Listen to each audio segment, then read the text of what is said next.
I'm going to show you that getting here is one of the best things you can do for your golf swing to get more power, effortless power, and consistency. What I'm talking about is the release. To be able to get to a good placement here, good things have to happen preceding it. If you're out of balance, or you're starting to force your arms through and create this kind of shape, something's gone wrong here. And it comes down to the timing of your release, when you're allowing this club to collect and release through. Too many of you are either flipping the hands through or shoving the hands through that way. Now, you might have heard a lot about shaft lean, where we want to get the hands further ahead of the club head here, ahead of the ball, and push forward. And this is a very powerful release position. However, it has to come with a warning, because you can cheat to get to here. I can keep my body very passive and cheat to release the club over here. I don't want that. This is great, but it's a little bit hard for many to do. I find a better objective to have a more powerful release, a more positive through swing, is to have a target, if you will, to match this kind of placement. And the way I want you to feel it is, you can actually stand up, all right? I want you to just feel like you've got your left arm out here, and I want you to reach up with your right hand there. And you notice, like reaching up, I have width and I have the right kind of dimensions that I've gotten through the ball.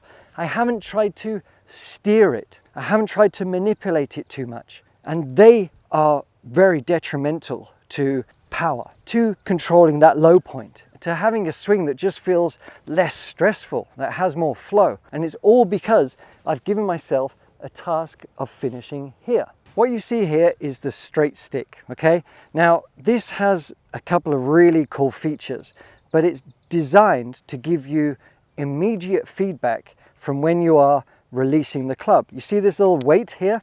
You can adjust it depending on how fast your swing is. But the idea that when we actually strike the shot, we want to be hearing that sound. As the club is released down, it releases the magnet to release it just at impact, okay?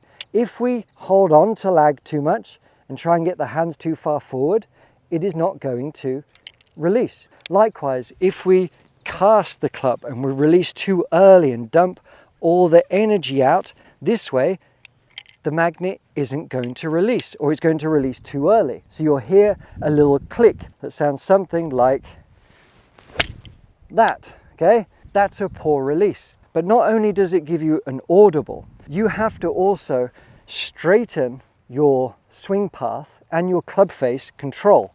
And as you can see, we want to try and make sure that as we're delivering the club into the ball, we want to finish up here, but we don't want to have to be manipulating it too much too late. We want to match this position that we talked about to have this positive release up here. So if I don't move my wrist angles at all, and I bring it all the way back down, and I bring it all the way back down, that's where I'm going to be.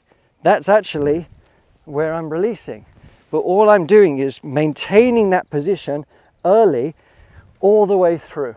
I talk a lot about the importance of the grip, not just the specifics of it, but the constant tension, the reliability, that the more we can repeat the same grip, the better you're going to be. And this has a molded grip, and you can actually adjust it from, strong, stronger, or neutral. Most people want to probably be in the strong or stronger section, okay?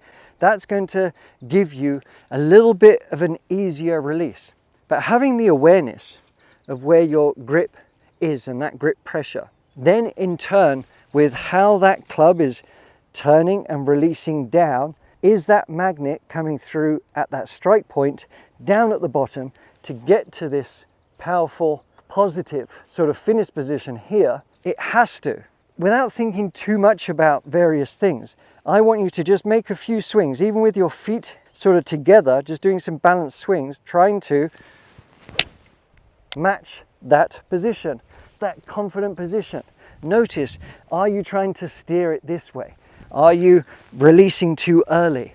It's a smooth gather and a release. And the straight stick, which you can learn more about below, it's developed by Rocker Media and stuff, is a really good way to accelerate that feeling. So you can start timing your shots better and release it better. But that position here, when you're out on the golf course or when you're on the range, is a really confident move to try and solidify. So when you take practice swings, always try and finish with the club pointing up, arms stretched out, nice and balanced, and then we rewind the swing and repeat. That's how you get reliable consistency and an effortless release.